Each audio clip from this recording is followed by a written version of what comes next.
झालीच नाही, पण माझी बदनामी प्रचंड झाली। म्हणजे काही काही आरोपाच्या बद्दल तर निवडणुका जवळ आल्या की ते सुरूच व्हायचं, निवडणुका संपल्या की पुन्हा ते थंड व्हायचं, असे ते सगळे प्रकार तुम्हाला पण माहिती आहे। आता ह्यामध्ये म्हटलं याची नीट चौकशी, म्हणजे जे काही चौकशी नियमाने करायची असते, ज्या डिपार्टमेंटची ती करा, ते त्याबद्दल मुख्यमंत्र्यांनी निर्णय घ्यावा। मुख्यमंत्र्यांनी निर्णय घेतला, FIR पण दाखल केला। 2 FIR वेगवेगळ्या ठिकाणी दाखल झाले। त्याच्यामध्ये एक राज्य सरकारचा तहसीलदार आहे, त्यांनी पण काही चुका केलेल्या आहेत। आपल्या अंडी उगवण केंद्र आहे ना, तिथलं पण बोपडीचं काही असं चुकीचं केलेलं आहे आणि त्याच्यातून FIR दाखल करून तिघांच्यावर तिघांची नावं पण त्याच्यामध्ये सांगितली गेलेली। काल काहीतरी तिथं छापा पण पडलेला होता, रेड पडलेली होती त्या नोंदणी कार्यालयाच्या तिथं बावधनला। तर ते त्यांच्या पद्धतीनं कामाला लागले आणि मला वाटतं ॲडिशनल चीफ सेक्रेटरी रेव्हेन्यू, आपले पुणे विभागीय आयुक्त, महसूल आयुक्त, जिल्हाधिकारी, नंतर जमाबंदी आयुक्त, जॉईंट असे IGR, ते असे वेगवेगळे लोकांची कमिटी केलेली आहे आणि त्यांना 1 महिन्याची काहीतरी मुदत दिलेली आहे आणि काय काय त्यांनी तपासायचं हेही सांगितलेलं आहे। कारण पुन्हा अशा प्रकारचे व्यवहार होऊन त्याच्यामध्ये शासनाचं पण नुकसान होता कामा नये, किंवा जे व्यवहार करताच येत नाही, ज्याची नोंदणीच होऊ शकत नाही कागदपत्रावरून, ते पण करण्याच्या बद्दलचं धाडस काहींनी दाखवलेलं आहे। ते कशामुळे दाखवलं, त्याच्यामध्ये कोणी फोन केलाय का, कोणी दबाव आणलाय का, अशा पद्धतीनं ते सगळं तपास करायला सांगितलेलं आहे आणि त्याबद्दलचा आदेश पण काढला। मी म्हणजे शासनाचा जो आदेश निघतो ते एक कॉपी एक मुख्यमंत्र्याला जाती, 2 DCM ला जाते, असे रेव्हेन्यू मिनिस्टर जाती, त्याची कॉपी पण मला मिळाली। त्याच्यामुळे त्यांनी त्यांचं काम सुरू केलेलं आहे। आता आपल्याला त्याची चौकशी झाल्यावर वस्तुस्थिती कळेल।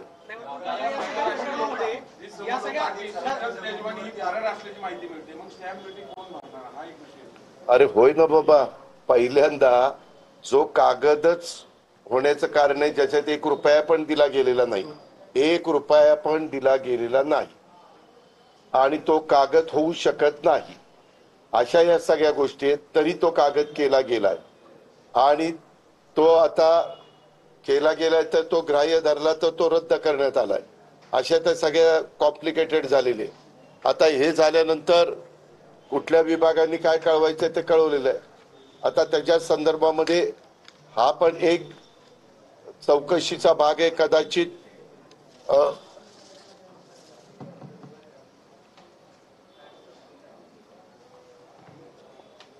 तहसीलदार पुणे शहर कोण सूर्यकांत येवले यांचे कामकाजाच्या अनियमिततेबाबत खडक पोलीस स्टेशन येथे दाखल FIR मध्ये नमूद बोपोडी येथील ऍग्रिकल्चर डेअरी जमिनीच्या बाबत, तिथं आमच्यातलं तर कुणाचा संबंध नव्हता, परंतु काही मीडिया चॅनल्सनी त्याच्यामध्ये आमच्याही कुटुंबाचा तिथं उल्लेख केला, चुकीची बातमी ती चालवली। माझे एवढीच मान्य आहे, परंतु त्यांनी इकडच्या ह्याचा इकडचा दाखला दिला। तसं बघितलं तर त्या व्यवहाराशी त्यांचा दुरान्वय देखील काडीचा नाकाचा पण संबंध नाहीये। माझी एवढीच विनंती आहे, जे खरं असेल ते दाखवा, परंतु जे खरं नसेल त्याच्यात बदनामी करू नका।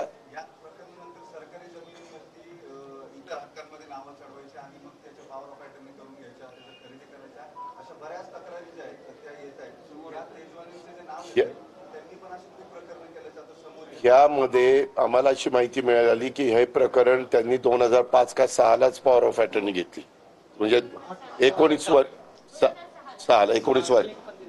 वर्षापूर्वी का 5 CR म्हणजे करोडला घेतली। अशा या सगळ्या गोष्टी आहेत, पण आता चौकशी केल्यानंतर त्याच्यातली काय वस्तुस्थिती, कारण जे चौकशीमध्ये अधिकारी नेमले ते अतिशय स्वच्छ प्रतिमेचे आणि प्रशासनामध्ये चांगली इमेज असणारे आहेत। त्याच्यामुळे त्याबद्दल आता आपल्याला महिनाभर थोडस हा त्या ऐका ना ते मला आता माझी ती नोट नाही तर मी तुम्हाला दाखवलं असतं. राज्य सरकारनी पण त्यांनी काय काय चौकशी करावी अशा प्रकारच्या ह्याची पुनरावृत्ती परत होऊ नये म्हणून कुठल्या कुठल्या डिपार्टमेंटनी जी काळजी घ्यायची त्याच्याही बद्दल त्यांनी चौकशी करून अहवाल द्यायला सांगितलं. संपूर्ण राज्याला तुमच्या कामाची पद्धत माहिती आहे, मात्र जो मूळ बोगस दस्त आहे त्या प्रकरणात कुठल्याही पद्धतीचा अजून गुन्हा दाखल झाला नाही. अर्थात जिल्हाधिकाऱ्यांनी तसं स्वतःहून त्यांची चौकशी समिती नेमली आहे. बोगस दस्ताच्या संदर्भात ऐका ना त्याच्यामध्ये आता चौकशी नेमलेली आहे. आता जो रेव्हेन्यू डिपार्टमेंटचा बॉस आहे प्रशासनामधला तेच प्रमुख आहे. त्यांच्या खूप अंडर खाली जिल्हाधिकारी येतात, खूप खाली, म्हणजे अशा सगळ्या गोष्टी आहेत. त्याच्यामुळे आता त्या संदर्भात ह्याची सगळीच माहिती इत्थंभूत सीएम साहेबांनी पण ह्याच्यामध्ये अतिशय कडक भूमिका घेतलेली आहे. दादा तुमच्या कामाची पद्धत सगळ्यांना माहिती आहे. काल तुम्ही पत्रकार परिषदेमध्ये येऊन तुमची भूमिका मांडली. प्रश्न विचारला उत्तर दिलं नाही. सुप्रिया सुळेंनी पार्थ पवारांची बाजू घेतली. रोहित पवार यांनी ट्विट करतात त्यांनी या प्रकरणात एकही इतक्या दिवसात केलं नाही.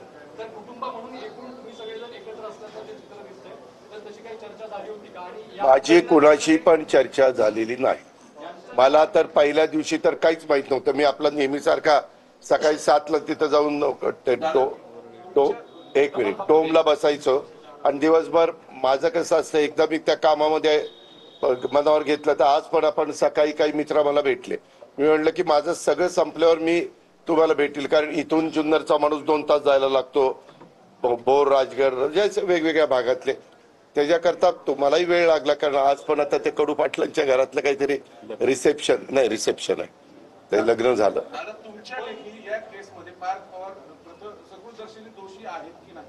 त्यामध्ये कागदपत्र सगळी न बघता, खरं काही आम्ही व्यवहार ज्यावेळेस करतो त्यावेळेस टॉपचे जे वकील असतात त्यांना ते सगळं तपासायला सांगतो, त्यांना ते सर्च करायला सांगतो आणि त्यांनी ते सर्च आणि तपासलं आणि त्यांनी सांगितलं की नाही बाबा ही जमीन तुम्ही घेऊ शकता, तर आपण पुढे पावलं टाकतो. असं सगळ्याच गोष्टी रे.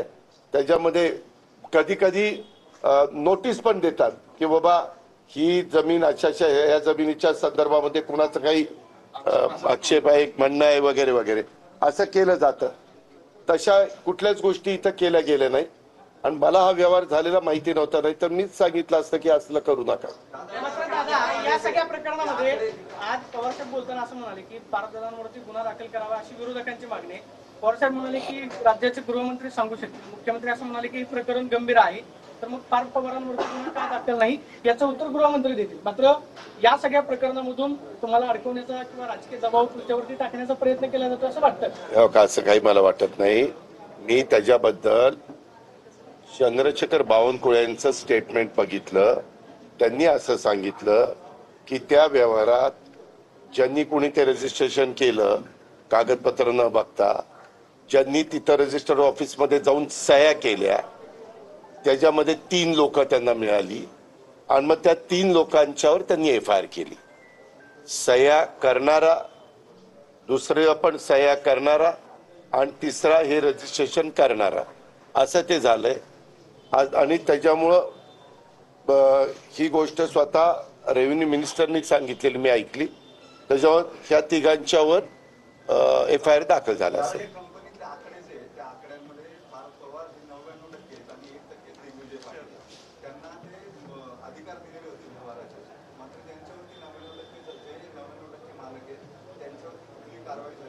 आणि आता वळूयात पुढल्या बातम्यांकडे. मनसे संदर्भात महाविकास आघाडीने एकत्र बसून निर्णय घ्यावा असा सल्ला शरद पवार यांनी दिलाय. मनसेबाबत काँग्रेसने टोकाची भूमिका घेऊ नये असं पवार यांनी म्हटलंय.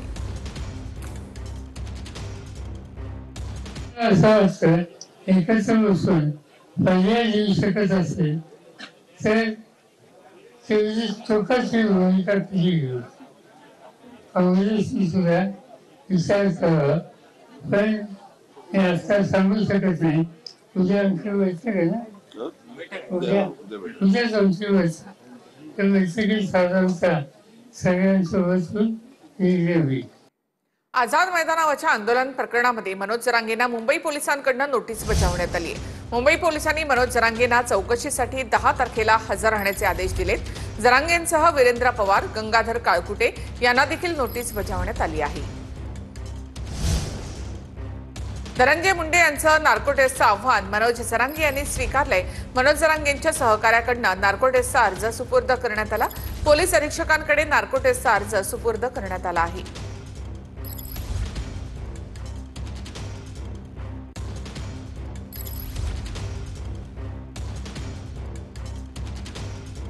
काय दादांनी जो अर्ज दिला होता आणि निघताना दादांनी तुम्हाला बाईट पण दिली होती आणि त्या बाईट संदर्भामध्ये जे काही सांगितलं होतं तर तो अर्ज इथं आम्ही आज सबमिट केलेला आहे SP साहेबांच्या ऑफिसला।